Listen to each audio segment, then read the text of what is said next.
மத்தேயு அதிகாரம் 26. இயேசு இந்த வசனங்களை எல்லாம் சொல்லி முடித்த பின்பு அவர் தம்முடைய சீஷரை நோக்கி, 2 நாளைக்கு பின்பு பஸ்கா பண்டிகை வரும் என்று அறிவீர்கள்.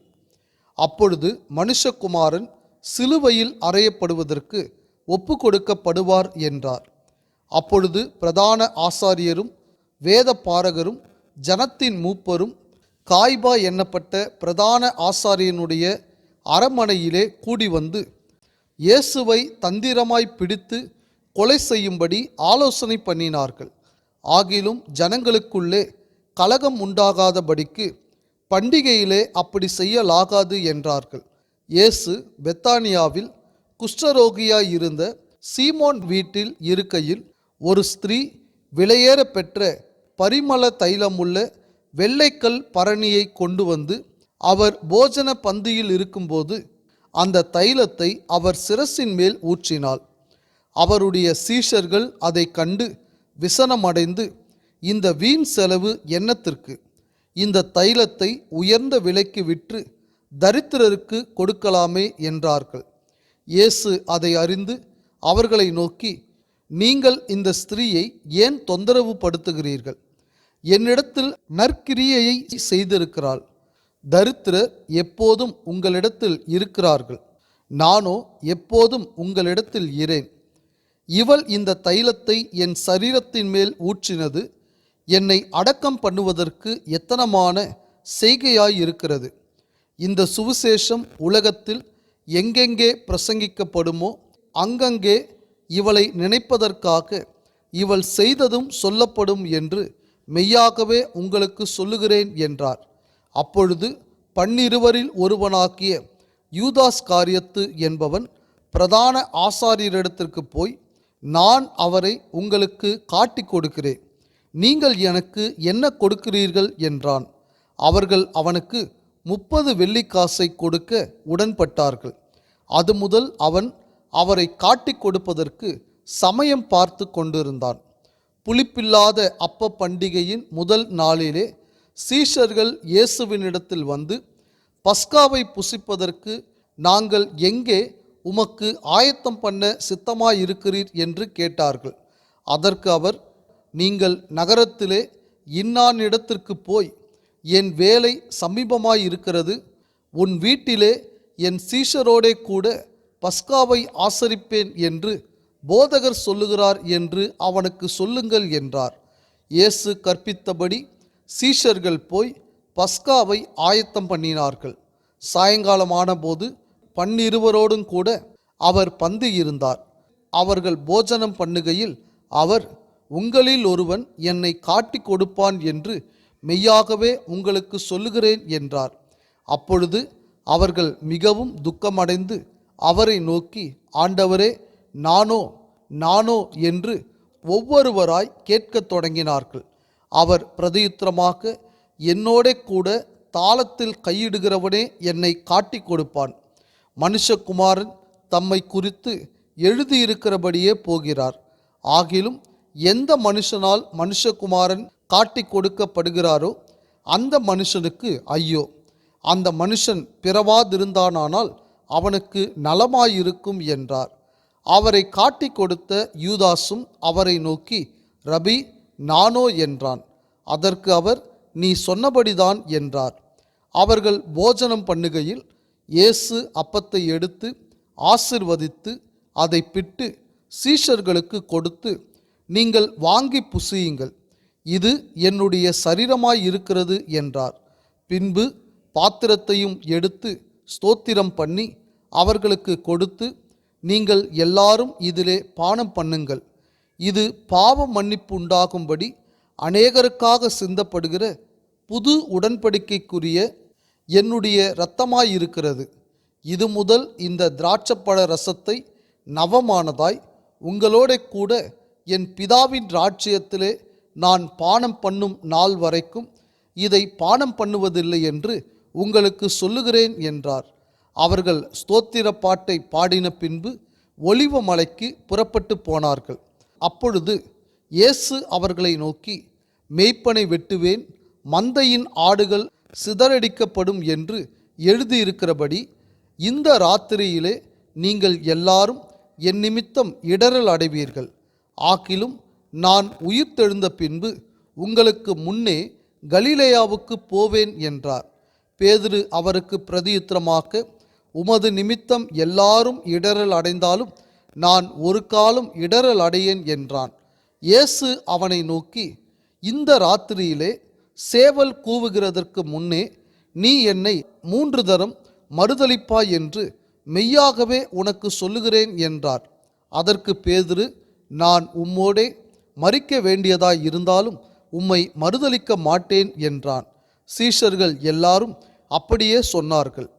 அப்பொழுது இயேசு அவர்களோடே கெத்சமனே என்னப்பட்ட இடத்திற்கு வந்து சீஷர்களை நோக்கி, நான் அங்கே போய் ஜெபம் பண்ணும் அளவும் நீங்கள் இங்கே உட்கார்ந்திருங்கள் என்று சொல்லி பேதுருவையும் செபதேயுவின் குமாரர் இருவரையும் கூட்டிக் கொண்டு போய் துக்கம் அடையவும் வியாகுலப்படவும் தொடங்கினார். அப்பொழுது அவர், என் ஆத்துமா மரணத்துக்கேதுவான துக்கம் கொண்டிருக்கிறது, நீங்கள் இங்கே தங்கி என்னோட கூட விழித்திருங்கள் என்று சொல்லி சற்று அப்புறம் போய் முகங்குப்புற விழுந்து, என் பிதாவே, இந்த பாத்திரம் என்னை விட்டு நீங்க கூடுமானால் நீங்கும்படி செய்யும். ஆகிலும் என் சித்தத்தின்படி அல்ல, உம்முடைய சித்தத்தின்படியே ஆக கடவது என்று ஜெபம் பண்ணினார். பின்பு அவர் சீஷர்களிடத்தில் வந்து அவர்கள் நித்திரை பண்ணுகிறதைக் கண்டு பேதுருவை நோக்கி, நீங்கள் 1 மணி நேரமாவது என்னோட கூட விழித்திருக்க கூடாதா? நீங்கள் சோதனைக்குட்படாதபடிக்கு விழித்திருந்து ஜெபம் பண்ணுங்கள். ஆவி உற்சாகம் உள்ளதுதான், மாம்சமோ பலவீனம் உள்ளது என்றார். அவர் மறுபடியும் 2ஆம் தரம் போய், என் பிதாவே, இந்த பாத்திரத்தில் நான் பானம் பண்ணினால் ஒழிய இது என்னை விட்டு நீங்க கூடாதாக்கில் உம்முடைய சித்தத்தின்படி ஆக கடவது என்று ஜெபம் பண்ணினார்.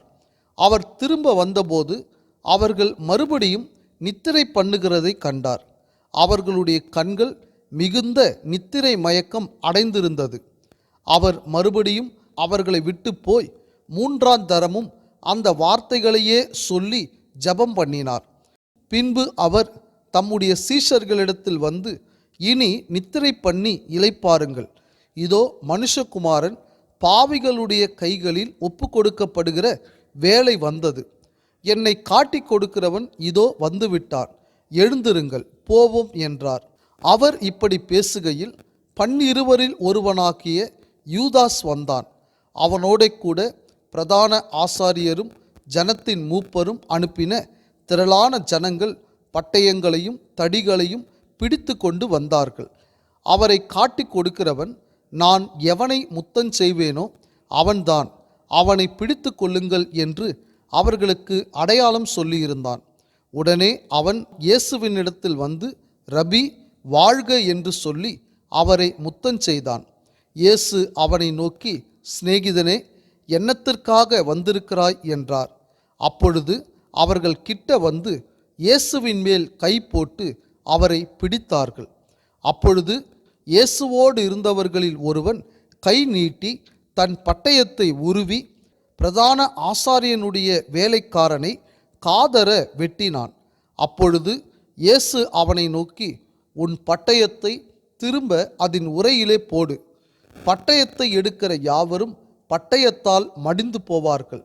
நான் இப்பொழுது என் பிதாவை வேண்டிக் கொண்டால் அவர் 12 லேகியோனுக்கு அதிகமான தூதரை என்னிடத்தில் அனுப்ப மாட்டார் என்று நினைக்கிறாயா?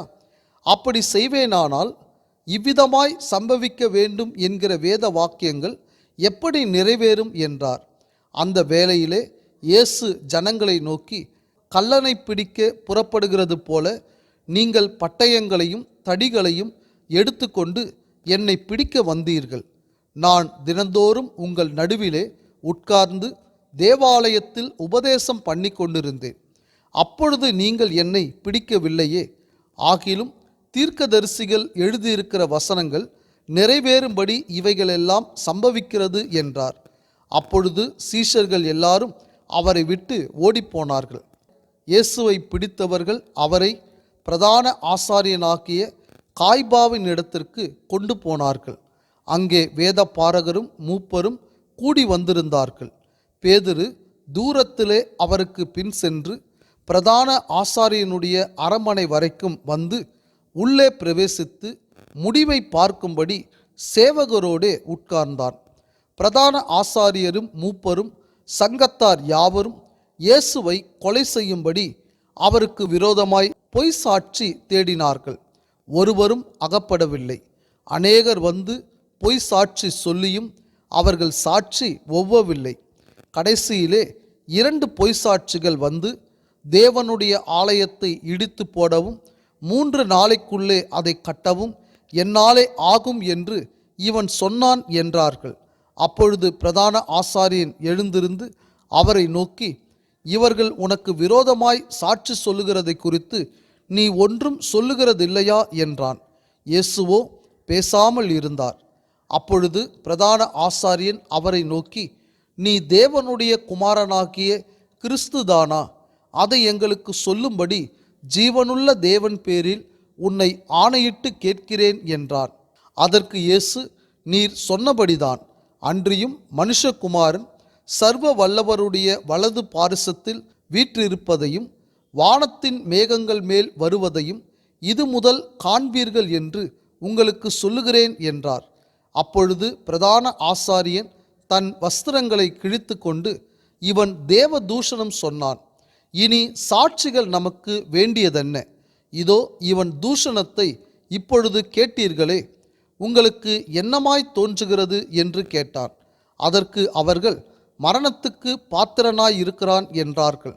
அப்பொழுது அவருடைய முகத்தில் துப்பி அவரை குட்டினார்கள். சிலர் அவரை கன்னத்தில் அறைந்து, கிறிஸ்துவே, உம்மை அடித்தவன் யார்? அதை ஞான திருஷ்டியினால் எங்களுக்கு சொல்லும் என்றார்கள். அத்தருணத்தில் பேதுரு வெளியே வந்து அரண்மனை முற்றத்தில் உட்கார்ந்திருந்தான். அப்பொழுது வேலைக்காரி ஒருத்தி அவனிடத்தில் வந்து, நீயும் கலிலேயனாக்கிய இயேசுவோடே கூட இருந்தாய் என்றாள்.